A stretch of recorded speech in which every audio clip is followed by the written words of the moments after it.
सुप्रभात बच्चों। 8 फरवरी से आपके विद्यालय खुल गए हैं, किंतु फिर भी कुछ बच्चे जो हैं वो विद्यालय नहीं आ रहे हैं। तो उन बच्चों के लिए ये पुनर्अभ्यास का कार्य जो विद्यालय में करवाया जा रहा है वो भेजा जा रहा है। आपके वार्षिक परीक्षा में जो पाठ आएंगे उनका पुनर्अभ्यास करवाया जा रहा है। आपकी हिंदी बसंत बुक से पाठ 6, रक्त और हमारा शरीर, पाठ 9 चिड़िया की बच्ची, पाठ 12 कंचा और पाठ 13 एक तिनका, इन पाठों का पुनर्अभ्यास करवाया जा रहा है। और हिंदी व्याकरण में पाठ 11 वचन, पाठ 13 सर्वनाम, पाठ 14 विशेषण और पाठ 15 क्रिया और काल, ये पाठ जो हैं आपके वार्षिक परीक्षा में आएंगे, इनका पुनर्अभ्यास करवाया जाएगा। तो सबसे पहले इसी क्रम में देख लेते हैं पाठ 6 रक्त और हमारा शरीर। बच्चों, रक्त और हमारा शरीर में मैंने आप लोगों को बताया था कि रक्त का निर्माण जो है वो किस प्रकार से हुआ है। रक्त का संगठन, रक्त में जो है रक्त कण और प्लाज्मा तरल पदार्थ होता है। प्लाज्मा में ही रक्त कण तैरते रहते हैं और हमारे रक्त कण जो हैं वो 3 प्रकार के होते हैं। 3 प्रकार के: लाल रक्त कण, सफ़ेद रक्त कण और बिंबाणु। तो बच्चों, अब हम इस पाठ के कठिन शब्दों के अर्थ देख लेते हैं। कठिन शब्द हैं रक्त, खून, स्लाइड, कांच की पट्टी, एनीमिया, खून की कमी, सूक्ष्मदर्शी बहुत छोटी वस्तुओं को बड़ा करके देखने का यंत्र, आहार, भोजन, भानुमति का पिटारा, अनेक प्रकार की वस्तुओं का संग्रह, तरल बहने वाला पदार्थ, पौष्टिक, शक्तिवर्धक, खाद्य पदार्थ, खाने योग्य, रक्तदान, खून देना, ग्रहण करना, खाना, लाभप्रद, फायदेमंद। तो बच्चों, ये शब्दों के अर्थ थे। इन्हें आप अच्छी तरह से याद कर लीजिएगा। अब मैं इस पाठ के प्रश्नों के उत्तर बता रही हूँ। तो बच्चों, आप प्रश्नों के उत्तर समझ लेते हैं। पहले प्रश्न है, निम्नलिखित प्रश्नों के उत्तर दीजिए। ये अति लघु उत्तरीय हैं। रक्त और हमारा शरीर पाठ के लेखक कौन है? तो रक्त और हमारा शरीर पाठ के लेखक जो हैं वो यतीश अग्रवाल जी हैं। दूसरा प्रश्न है, दिव्या को कौन सी बीमारी हो गई थी? तो इस प्रश्न का उत्तर है, दिव्या को एनीमिया की बीमारी हो गई थी, यानी खून की कमी हो गई थी। तीसरा प्रश्न है बच्चों, खून में कौन कौन से कण पाए जाते हैं? तो खून में 3 प्रकार के कण पाए जाते हैं, लाल कण, श्वेत कण और बिंबाणु। लाल रक्त कणों की बनावट किस तरह की होती है? तो इस प्रश्न का उत्तर है बच्चों, लाल रक्त कणों की बनावट बालूशाही के आकार की तरह होती है। पांचवा प्रश्न है, रक्त का निर्माण कहाँ पर होता है? तो रक्त का निर्माण अस्थियों के बीच मज्जा में होता है। बच्चों, आप पुनः इन प्रश्नों के उत्तर अपनी उत्तर पुस्तिका में लिखेंगे और उनका पुनर्अभ्यास करेंगे, याद करेंगे बच्चों।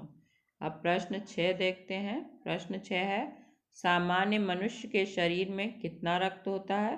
तो सामान्य मनुष्य के शरीर में लगभग 5 लीटर रक्त होता है। 7वां प्रश्न है बच्चों, 1 मिलीलीटर रक्त में कितने लाल कण होते हैं? 1 मिलीलीटर रक्त में 40 से 55 लाख लाल कण होते हैं। रक्त के सफ़ेद कणों को दूसरे किस नाम से जाना जाता है? तो बच्चों, रक्त के सफ़ेद कणों को शरीर के वीर सिपाही के नाम से जाना जाता है। प्रश्न 9 है, बिंबाणुओं का शरीर में क्या कार्य है? बिंबाणुओं का कार्य शरीर से बहते हुए रक्त को रोकना और वहाँ उसे जमाना, ये बिंबाणु का कार्य है। प्लाज्मा में क्या होता है? प्लाज्मा में एक विशेष प्रकार की प्रोटीन होती है जो शरीर से बहते हुए रक्त के चारों ओर मकड़ी के जाले के समान एक जाला बुन देती है। बिंबाणु इस जाले से चिपक जाते हैं, जिससे रक्त का बाहर निकलना बंद हो जाता है। तो प्लाज्मा में जो प्रोटीन होती है उससे बिंबाणु चिपक जाते हैं, जिससे रक्त का बहना बंद हो जाता है। बच्चों, अब देखते हैं कि थोड़ी देर रक्त बहने के बाद अपने आप ही सूखने लगता है। तो ये विशेष प्रकार की प्रोटीन के कारण ही होता है बच्चों। अब बच्चों, इस पाठ से संबंधित अन्य प्रश्नों को समझ लेते हैं। तो अन्य प्रश्न हैं बच्चों,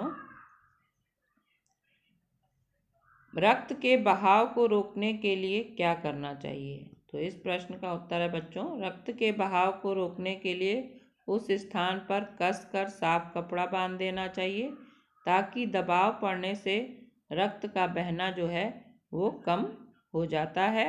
फिर घायल व्यक्ति को जल्दी ही डॉक्टर के पास ले जाना चाहिए। प्रश्न दूसरा है बच्चों, खून को भानुमति का पिटारा क्यों कहा जाता है? तो बच्चों, भानुमति का पिटारा एक लोकोक्ति है, ऐसी है जिसका अर्थ होता है कि पिटारे में या बॉक्स में भांति भांति की वस्तुएं हैं। तो खून को भानुमति का पिटारा इसलिए कहा गया है क्योंकि यदि सूक्ष्मदर्शी से खून की एक बूंद को जांचा जाए तो उसमें लाखों की संख्या में लाल रक्त कण मौजूद होते हैं, जिनकी हम कल्पना भी नहीं कर सकते हैं। इसके अलावा सफ़ेद कण व प्लेटलेट कण भी उसमें पाए जाते हैं बच्चों। इसके बाद प्रश्न 3 है, एनीमिया से बचने के लिए क्या क्या खाना चाहिए? तो बच्चों, एनीमिया से बचने के लिए हमें पौष्टिक भोजन का सेवन करना चाहिए। मसलन हरी सब्जी, फल, दूध, अंडा और मांस का प्रयोग करना चाहिए। इनमें प्रोटीन, लौह तत्व और विटामिन जो हैं वो काफ़ी मात्रा में मिलते हैं, जिससे एनीमिया रोग होने का खतरा टल जाता है। तो एनीमिया से बचने के लिए हमें पौष्टिक भोजन का सेवन करना चाहिए। मसलन हरी सब्जी, फल, दूध, अंडा और मांस का प्रयोग करना चाहिए। इनमें प्रोटीन, लौह तत्व और विटामिन काफ़ी मात्रा में मिलते हैं और ये रक्त के निर्माण में सहायक होते हैं, जिससे एनीमिया रोग होने का खतरा टल जाता है। वैसे तो बच्चों, हमारे जो शरीर के लिए संतुलित भोजन होता है उसमें 6 तत्व जो हैं वो आवश्यक होते हैं। जैसे पहला है कार्बोहाइड्रेट, प्रोटीन, वसा, खनिज लवण, विटामिन और जल। यानी इन 6 पदार्थों का हमारे शरीर में उचित मात्रा में होना आवश्यक है और ये हमें सब्जियों से, दूध से, अनाजों से प्राप्त होते हैं। तो हमें हर प्रकार की सब्जी, मौसमी फल इत्यादि अवश्य खाना चाहिए। उसके बाद बच्चों, प्रश्न 4 है, पेट में कीड़े क्यों हो जाते हैं? इनसे कैसे बचा जा सकता है? तो बच्चों, पेट में कीड़े जो है दूषित जल और खाद्य पदार्थों द्वारा शरीर में प्रवेश करते हैं। यदि हम दूषित जल पीते हैं और जो खाद्य पदार्थ खाते हैं उनको हम अच्छी प्रकार, भली प्रकार धो के साफ करके नहीं खाते हैं तो हमारे पेट में कीड़े होते हैं। अतः इनसे बचने के लिए खाद्य पदार्थ जो ग्रहण करना चाहिए वो उन्हें साफ करना चाहिए, साफ जल पीना चाहिए और खाना खाने से पहले अच्छी तरह हाथ धो लेना चाहिए। इसके अलावा नंगे पैर जो है हमें नहीं घूमना चाहिए, क्योंकि कुछ कीड़े जो बच्चों होते हैं वो ऐसे होते हैं जो हमारे पैरों में चिपक जाते हैं और त्वचा के शरीर से, उनका लार्वा जो होता है वो त्वचा के रास्ते, हमारी स्किन के रास्ते शरीर में प्रवेश कर आंतों में पहुंच जाते हैं।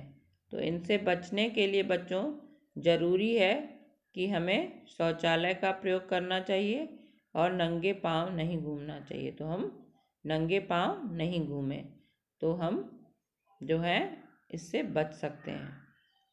उसके बाद बच्चों प्रश्न 5 है, रक्त के सफ़ेद कणों को वीर सिपाही क्यों कहा गया है? तो रक्त के सफ़ेद कणों को बच्चों वीर सिपाही इसलिए कहा गया है क्योंकि ये हमारे शरीर की रक्षा करते हैं। ये रोग के कीटाणुओं को शरीर में घुसने नहीं देते हैं, उनसे डटकर मुकाबला करते हैं। तो रक्त के जो सफ़ेद कण हैं वो ही हमें अनेक प्रकार की बीमारियों से बचाते हैं। तो शरीर में जो है रक्त के सफ़ेद कणों की कमी नहीं होनी चाहिए बच्चों। तो इसलिए रक्त के सफ़ेद कण जो हैं हमारे शरीर में अधिक मात्रा में तभी होंगे जब हम संतुलित भोजन करते हैं जिसमें सभी तत्व जो हैं आवश्यक मात्रा में पाए जाते हैं। ब्लड बैंक में रक्तदान से क्या लाभ है? तो बच्चों ब्लड बैंक में जो दान रक्त किया जाता है, रक्त का जो दान किया जाता है उसे ब्लड बैंक जो है सुरक्षित रूप में रखता है। तो आपने जो रक्तदान किया उसको सुरक्षित रूप में रखा जाता है। किसी भी व्यक्ति को जब रक्त की आवश्यकता पड़े तो उसके लिए किसी भी रक्त समूह का रक्त जो है वहाँ से लिया जा सकता है। इस प्रकार आपातकालीन स्थिति में यानी कोई इमरजेंसी पड़ जाए तो ज़रूरतमंद व्यक्ति की जान बचाने में ब्लड बैंक में किया हुआ रक्तदान काम आता है। तो इस तरह बच्चों ब्लड बैंक में जो रक्तदान किया जाता है वो हमारे काम आता है बच्चों। तो 18 साल के बाद जो है आप कभी भी रक्तदान कर सकते हैं और जो रक्तदान हमेशा करते हैं तो उनके शरीर में नया रक्त बनता रहता है और नया रक्त बनने से वो हमें अनेक प्रकार की बीमारियों से लड़ने में शक्ति प्रदान करता है। तो बच्चों एक बार पुनः इन प्रश्नों के उत्तर हम देख लेते हैं। रक्त और हमारा शरीर पाठ के लेखक कौन है?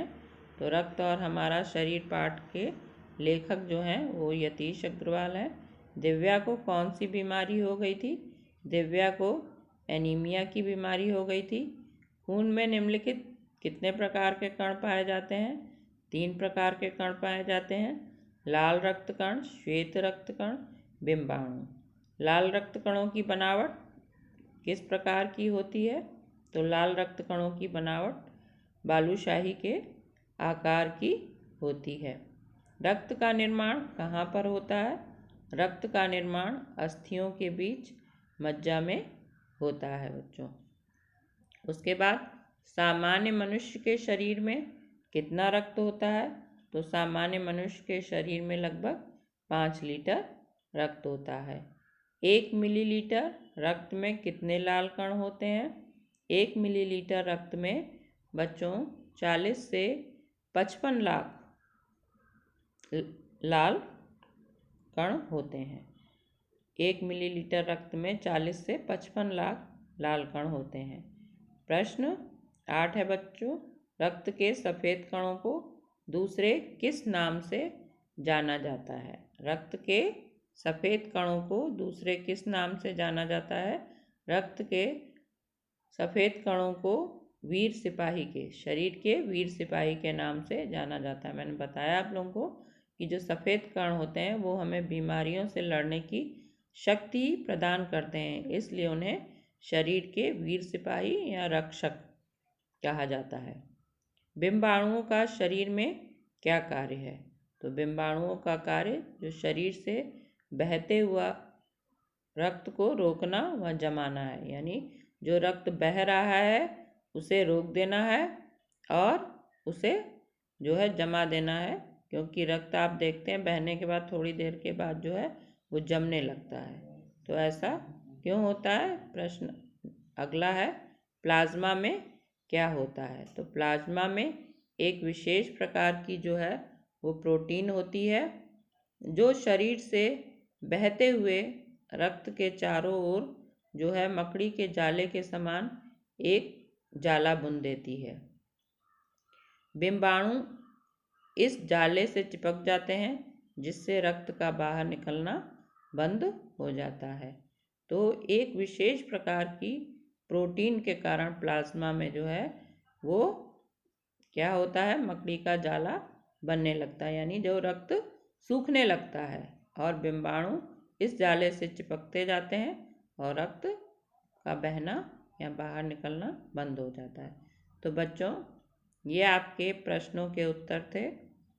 आप इन्हें अपनी उत्तर पुस्तिका में पुनः लिखकर इसे याद करिएगा और वार्षिक परीक्षा की अच्छी तरह से तैयारी कीजिएगा। यदि कोई भी परेशानी या समस्या हो तो आप मुझसे पूछ सकते हैं। धन्यवाद बच्चों।